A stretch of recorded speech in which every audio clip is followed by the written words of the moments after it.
we? Oh, man.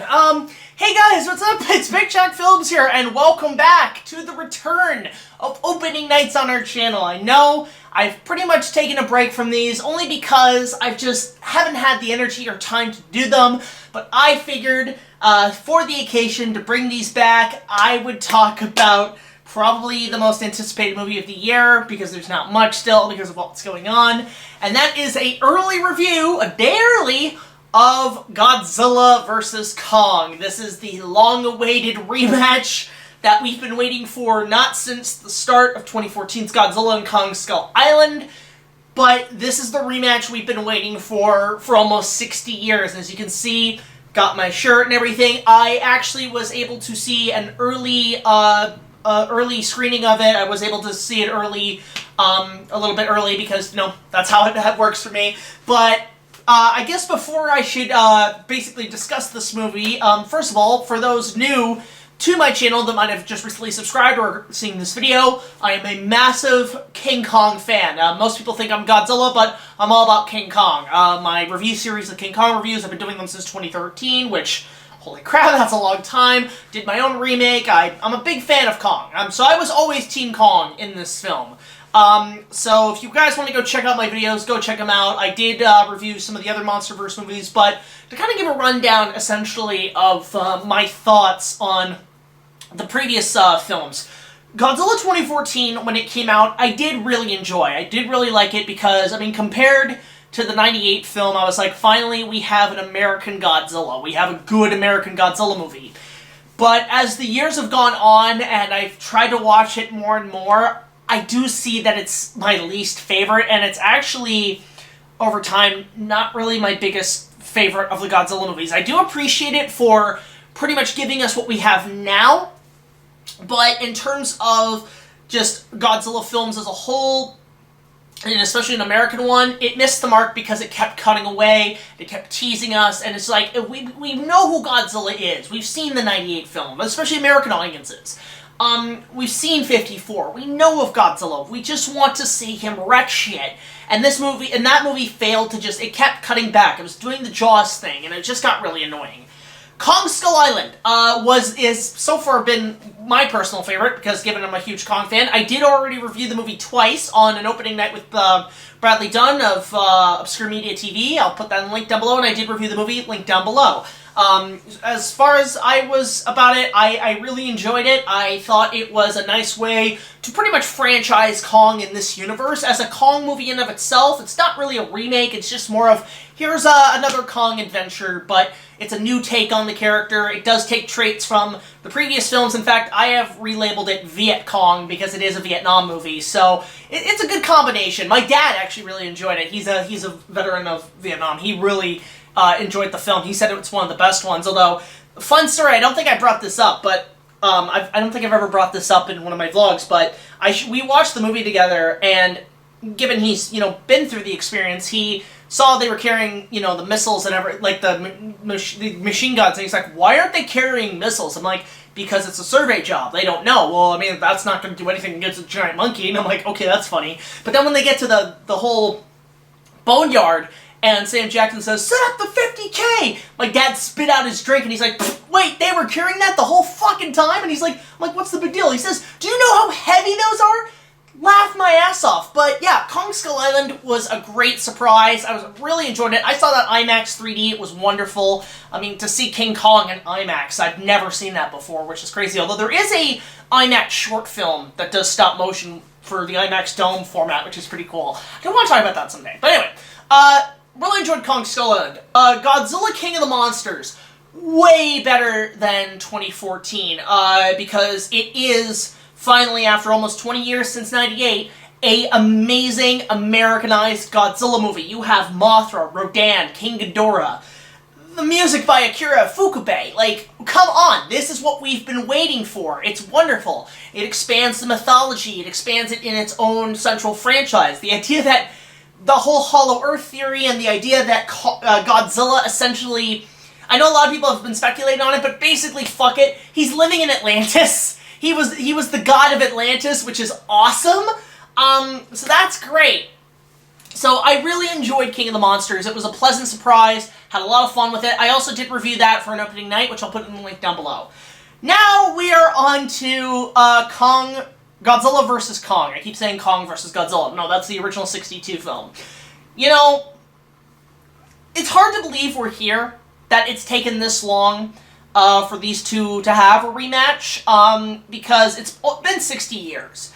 And the whole history of them trying to fight again has been going on since that time. There were talks of a sequel to it by Toho, but they didn't get the rights from RKO. Kong was going to appear and destroy all monsters. Couldn't get the rights, so they did King Kong Escapes with Doctor Who, which this movie has a few nods to all those. Anyway, but I'll get to that in a sec. But you had that. You had the Heisei era try to do a rematch, where they were going to use like more suits akin to the 76 film, with Rick Baker's sort of design, and then they couldn't get the rights to that, so then they tried to get Mechani-Kong, and because it looked too similar to Kong, they said, no, we're not doing that. So those two movies ended up being... The first one was the original rematch of King Kong vs. Godzilla in the Heisei era, eventually became Godzilla vs. King Ghidorah in 91, and then the Mechani-Kong movie then became Mechagodzilla 2. So that was happening there. But now we're at this point. And what are my thoughts on... Oh, no, technically they did fight again. Zilla 98 and Kong 05 did fight at one point at some Academy Award show. It's actually a pretty cool scene. You should look up it online. But anyway, we are at this point. Godzilla vs. Kong. I'm 7 minutes into this review. I had to do a major recap on my opinions on Kong and Godzilla. And this one, I can say I had a lot of fun. This was a very fun ride from beginning to end, and that's the best way I can describe it. It's just a fun ride for a good hour and 45 minutes, hour and 50 minutes, very close to 2 hours. It goes by super quick, and it's pretty much a ride. It's the equivalent to the Skull Island Reign of Kong ride at Universal Orlando. Just fun, adrenaline, world building, expanding, oohs and ahs of visual experiences. Not much for character, but there's a couple of good jokes. But it is a very satisfying, fun ride. Now, I should point this out as I do this review. I am going to try my best not to get into spoilers. I'm going to have a completely spoiler-free review.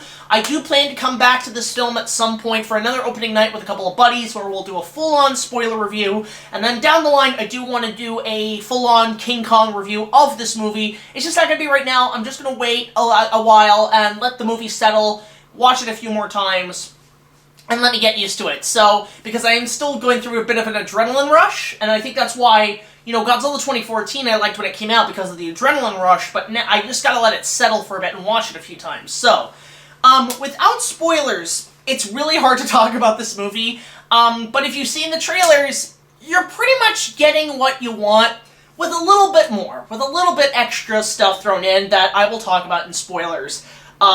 It is very much, I mean, the visuals alone are fantastic. This is, I think, honestly, the CGI, I've talked to a lot of friends about it, the CGI has gotten so good in these damn movies now that Godzilla and Kong have never looked better on the screen. They look fantastic. The visual shots in this are gorgeous. A lot of great camera angles. You see the monsters fighting. There's even fights in the day, which is something that I think they took a lot from Kong Skull Island, where they said, okay, no more monsters in the dark. We need to show Godzilla fighting in the day. We need to show Kong fighting in the day. And we see a lot of that there. And, you know, and I get it because it was probably a budget thing to make sure the CGI didn't look too fake, but it still looks pretty damn solid in this movie.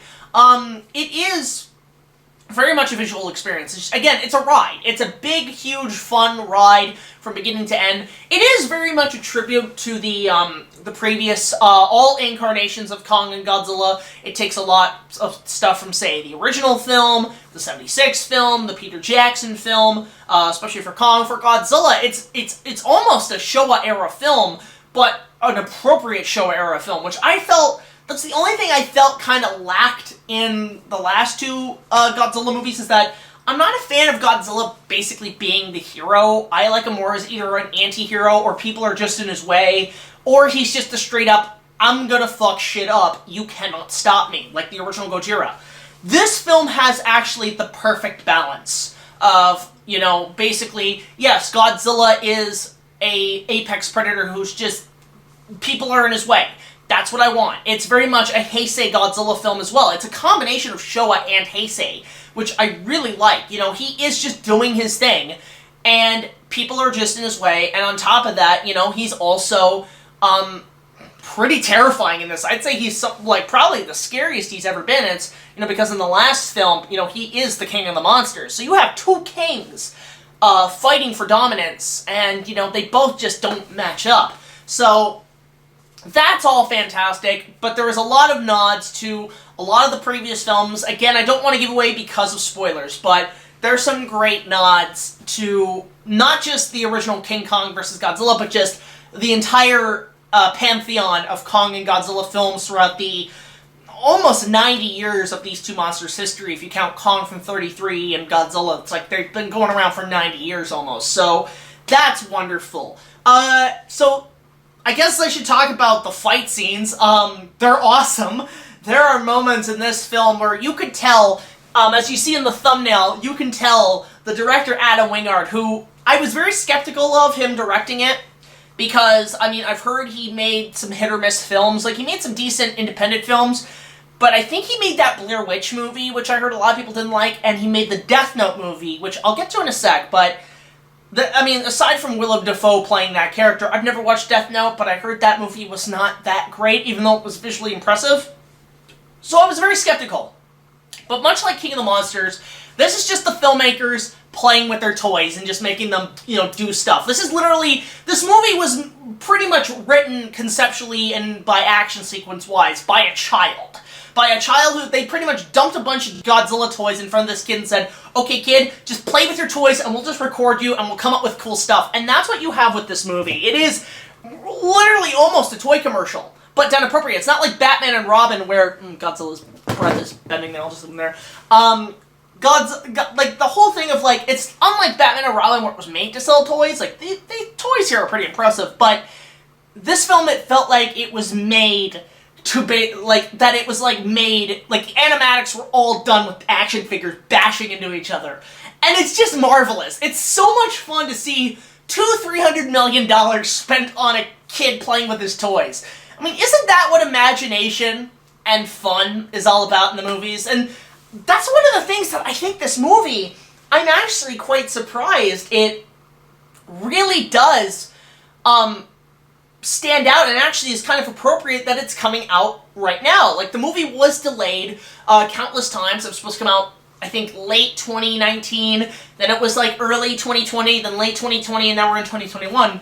Surprisingly enough, the humor in this film and the tone and the way the world is regarding these monsters is almost akin to what's going on right now. It's almost that panic chaos, government, like, whatever's going on, like, government, whose side is who on what, and all this stuff, all this shady stuff. Like, it's very much an appropriate film of this time, and why I think a lot of people are interested in this is not just the fact that you see these two monsters beating the shit out of each other, but just the fact that it's going to be a very down-to-earth movie, meaning, like, pun intended, but you'll know why when I get to the spoilers, but it's very down-to-earth in terms of just the way people are right now. And, you know, and this is almost like, I've always had a problem lately with movies, basically, especially fictional movies about franchises, Star Wars, Jurassic Park, where they put real-life politics and bullshit in these movies, because we're trying to go to these movies to escape the depression of reality and to escape the worst aspects of life right now.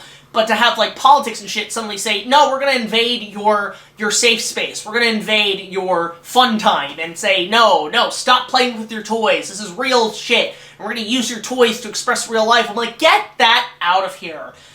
But this movie, surprisingly, I think it was unintentional. Because this movie was made pre-pandemic.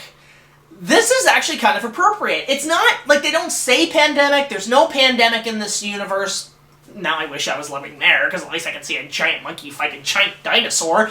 But it is sort of, you feel that almost, like, feeling of, like, the real world in a movie that has giant monsters beating the shit out of each other. So, it is very much almost appropriately balanced, and for that, I think this is why this movie is going to be very successful.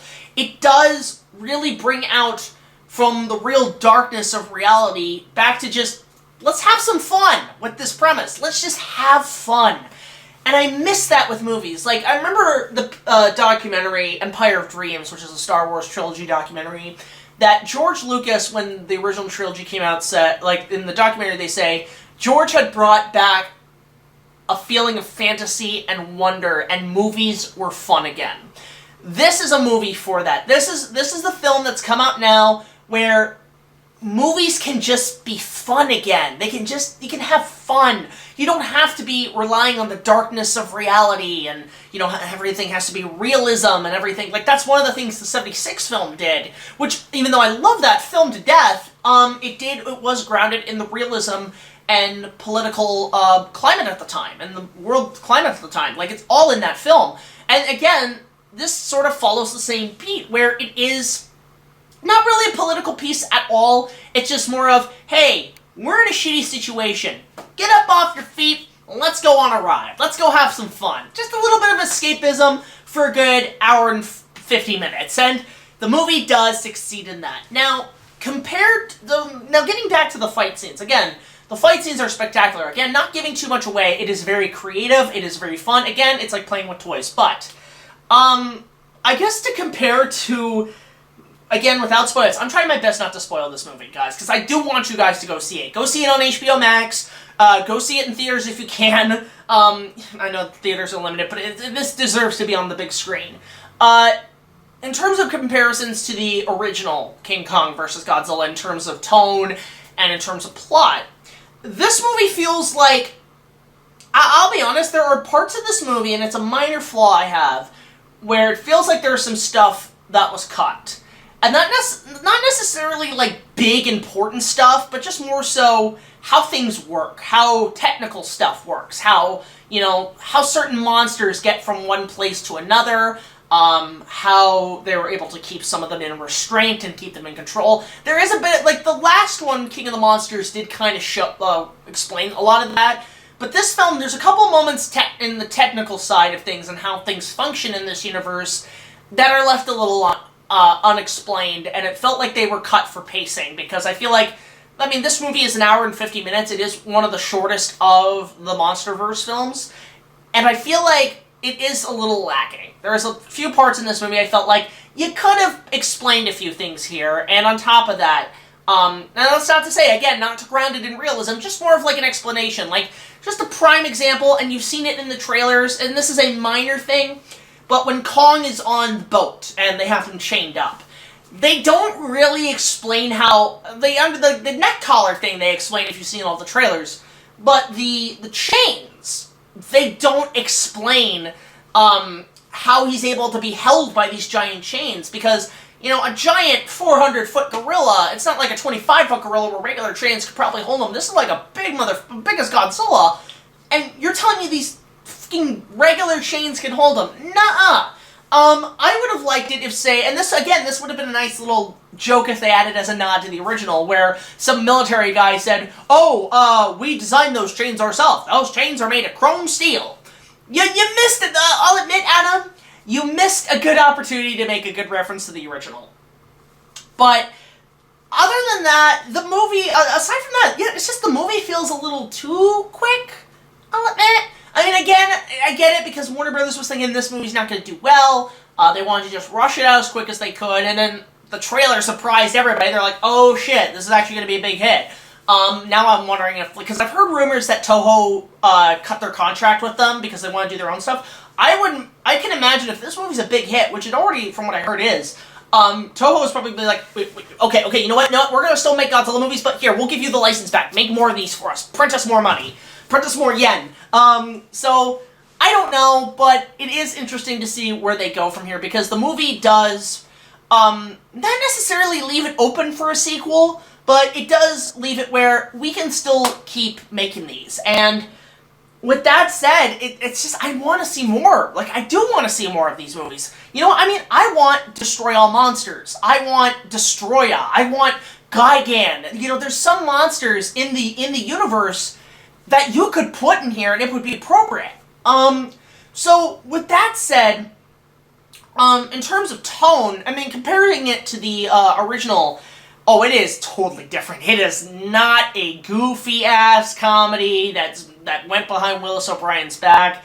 It's a straight up fun, epic ride. And there are jokes, and the jokes do, I guess, sort of add a nod from the original King Kong vs. Godzilla, but it is very much sort of, you know, again, it's trying to be a cinematic universe, it's trying to be sort of like Marvel, little kind of fun, little tweaky jokes. Some of the jokes I actually think were... There's one joke in one scene that I actually was like, okay, that's, in terms of, like, realistic stuff, really funny. There's two, actually. Two I actually found really funny.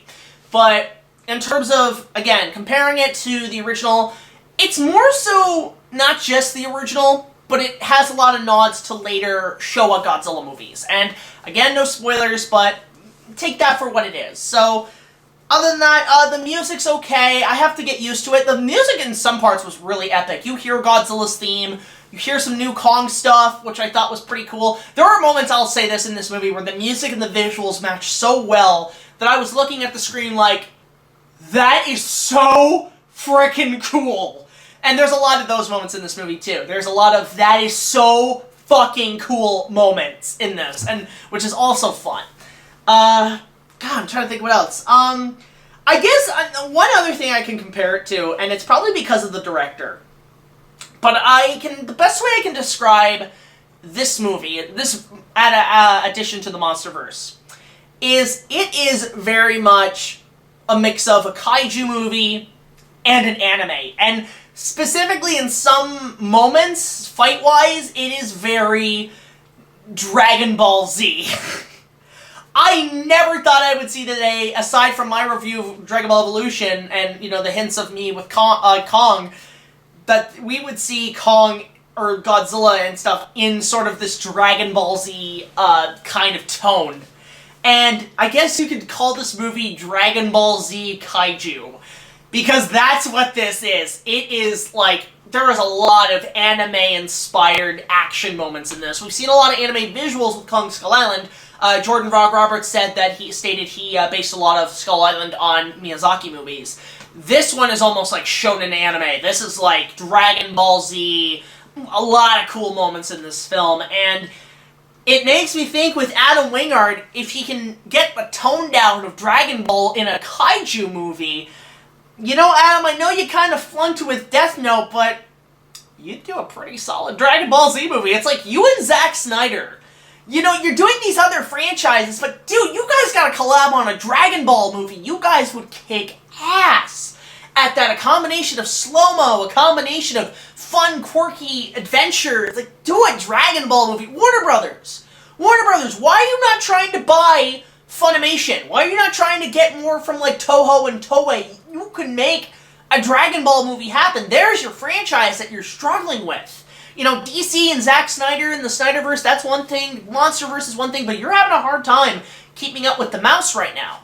And I think, honestly, anime you should do, like, worked with Cameron. Cameron did Alita Battle Angel, and with Robert Rodriguez, you can really combine your forces into something special if you did a Dragon Ball movie, or any anime. Like, you've got a lot of license. You've got Sailor Moon, you've got, Inuyasha? Where's my Inuyasha movie? But anyway, I'm getting off topic, but all I can say is that Adam Wingard is pretty much proven himself as a kick-ass director, really great guy, really knows what the hell he's doing here. This is more his style compared to Death Note or compared to Blair Witch. This is his best movie so far.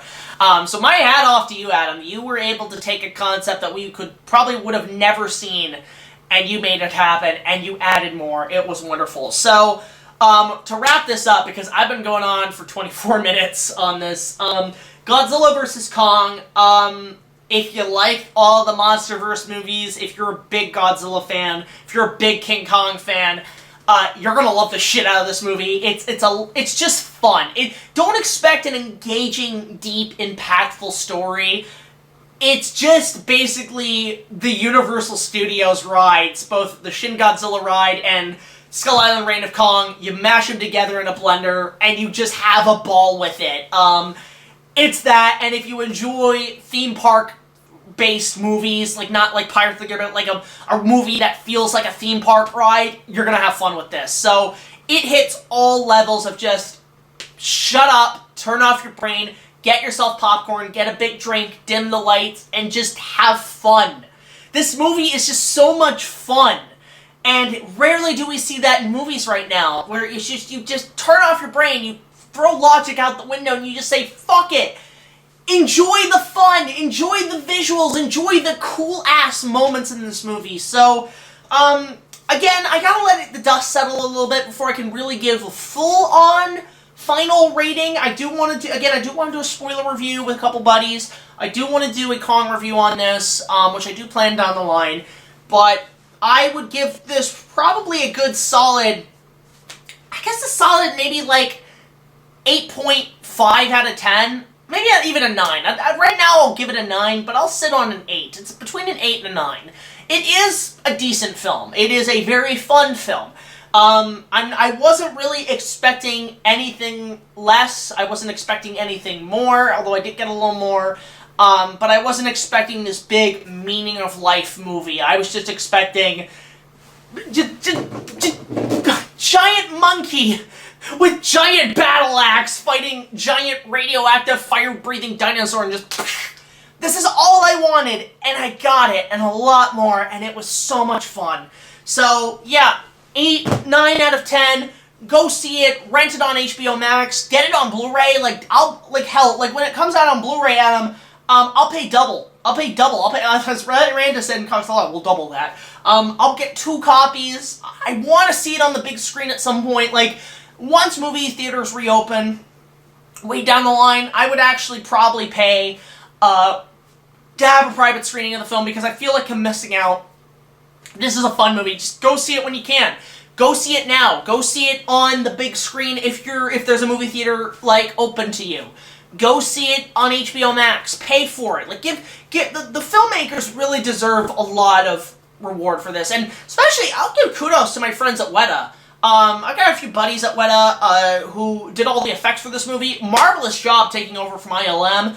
And a big kudos, too, to Kyle Chandler. He's now in 2 Kong movies. He was in the Peter Jackson film, and he was in this movie in King of the Monsters. And on top of that, I found out recently Adam Wingard Jackson had chosen him to do a potential sequel to Kong, which never got off the ground, which now I wonder how much they were actually going to do of that April Fool's prank sequel. But anyway, to the point, just go see it. It's a fun time at the movies. It'll hold you over till the next Marvel or DC movie. I mean, you can enjoy both the Snyder Cut and Godzilla vs. Kong. You can have both. I don't know why you have to flood the Snyder people in. You can have both and just have fun with both. But go check it out, guys. Really enjoyed myself. So, if you guys have seen Godzilla vs. Kong by the time this video comes out, or by the time you've seen it, let me know your thoughts in the comment section below. Please keep spoilers very minimum, because I don't want people to spoil the movie, which a lot of people have. And I just, I'll come back and do a spoiler-filled review with a couple of buddies. It'll probably be longer than this video, but I had a really fun time with this. Go check it out, and of course, support us on Patreon, and tune in soon. You'll see a new King Kong review coming out with me and Huey Two-More, and other than that, just I'm working away, and I really enjoyed this movie. So, until the next video, guys, like, comment, subscribe. I'll see you guys later. This is BigJackFilms signing off, saying, long live the king. And not this one. I'm sorry, I'm still Team Kong, guys.